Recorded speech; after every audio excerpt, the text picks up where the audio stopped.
Hola amigos y amigas de Destripando la Máquina. En el vídeo de hoy nos vamos a asombrar con una estructura diminuta que podemos encontrar en nuestro organismo y que es capaz de realizar un trabajo similar al de las grandes plantas de tratamiento de agua que podemos encontrar en cualquier ciudad. Esa estructura es la nefrona y forma parte del aparato que vamos a destripar hoy en nuestro vídeo, el aparato excretor. La nefrona se encuentra en los riñones, que va a ser uno de los órganos que vamos a ver en este vídeo. Para ello, como siempre, contamos con la ayuda del microscopio virtual de la Universidad de Michigan. ¿Vamos a ello? Vamos a comenzar con el riñón como estructura principal del sistema urinario o excretor. Si nos fijamos en este corte de riñón a bajos aumentos, podemos ver dos zonas en el mismo.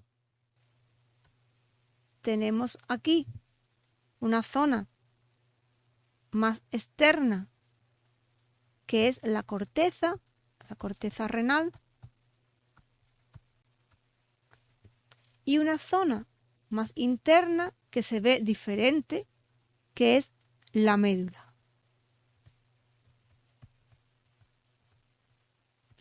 renal. Podemos encontrar diferentes estructuras en ambas zonas y vamos a verla una a una. Comenzamos en la corteza. Si recordáis, la estructura funcional que podemos encontrar en el riñón es la nefrona. Y en la corteza renal vamos a encontrar los glomérulos de esas nefronas, los túbulos contorneados distales y los túbulos contorneados proximales. Los glomérulos son fáciles de identificar. Lo podemos ver como estructuras circulares dentro de la corteza renal. Aquí tenemos uno, aquí tenemos otro, otro.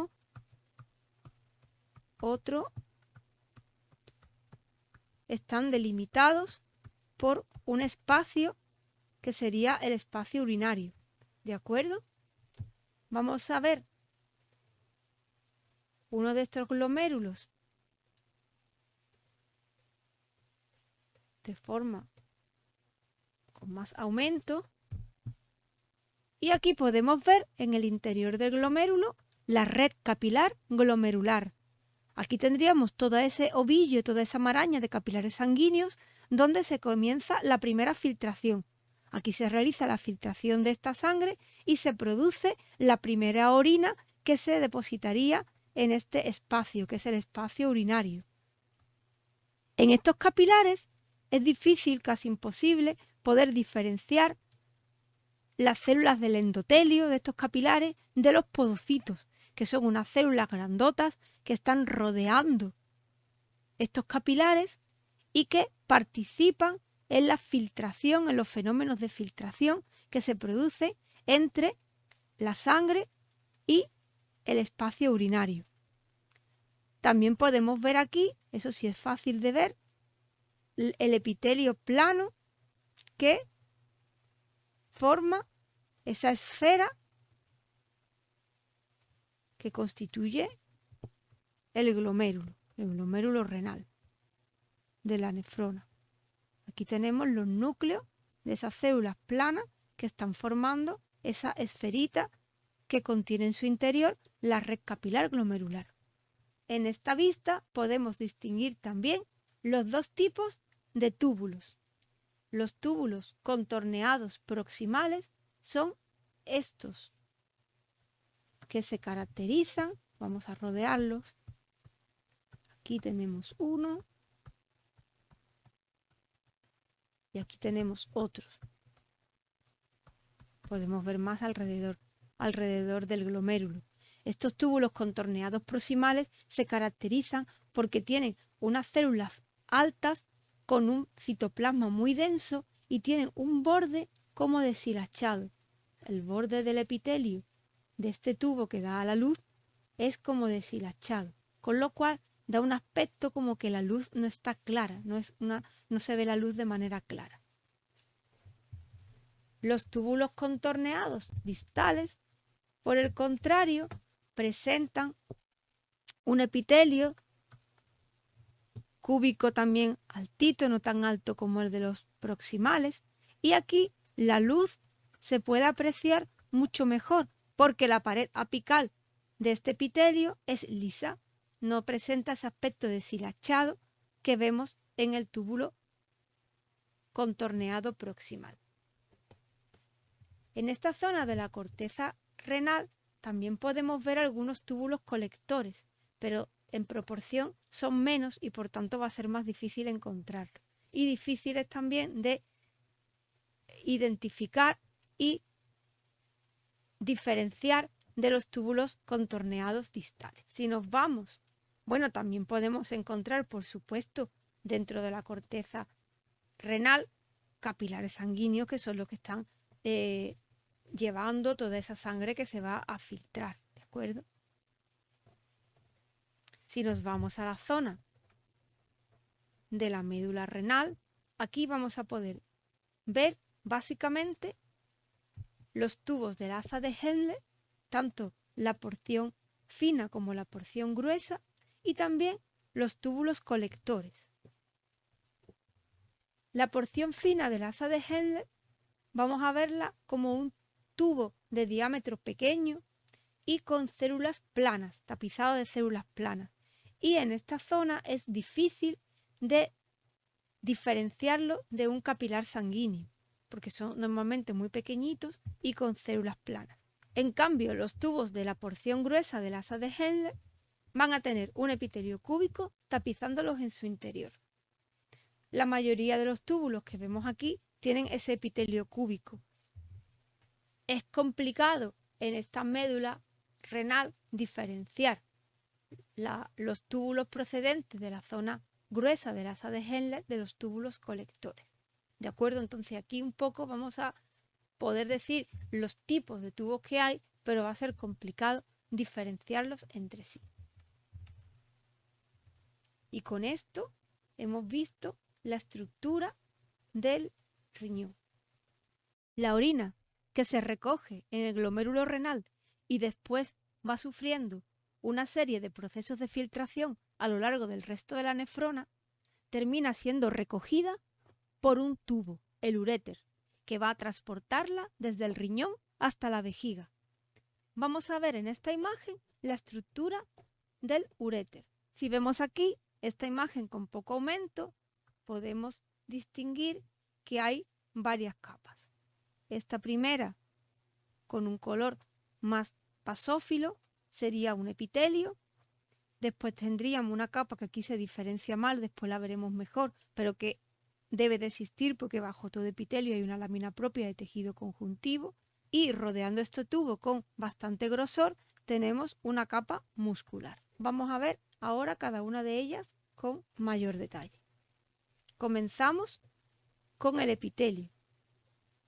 El epitelio que podemos encontrar en el uréter es un epitelio especial.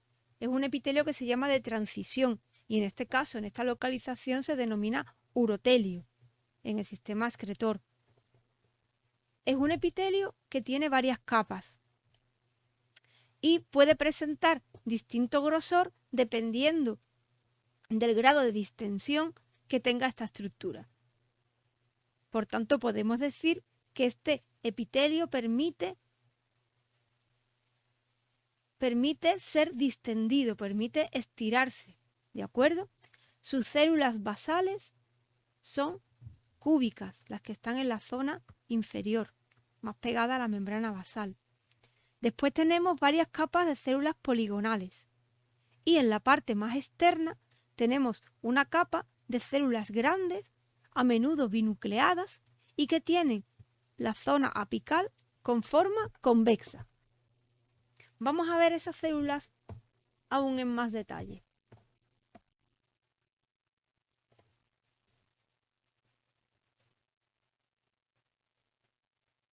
Aquí las tenemos. Podemos apreciar, por ejemplo, en esta zona que hay una célula con dos núcleos y podemos también apreciar esa superficie luminal convexa que cuando este tubo se distiende pues se queda plana, da la capacidad al tubo de poder estirarse, ¿de acuerdo? Bien, pues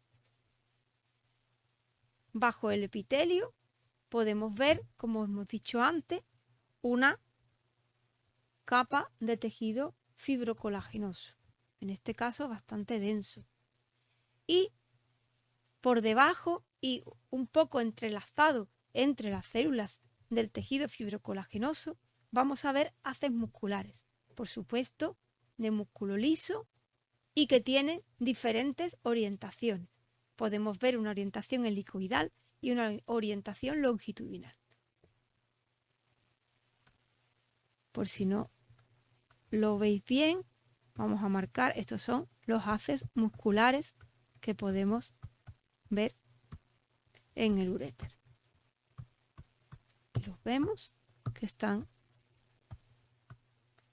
un poco rodeados de tejido fibrocolagenoso.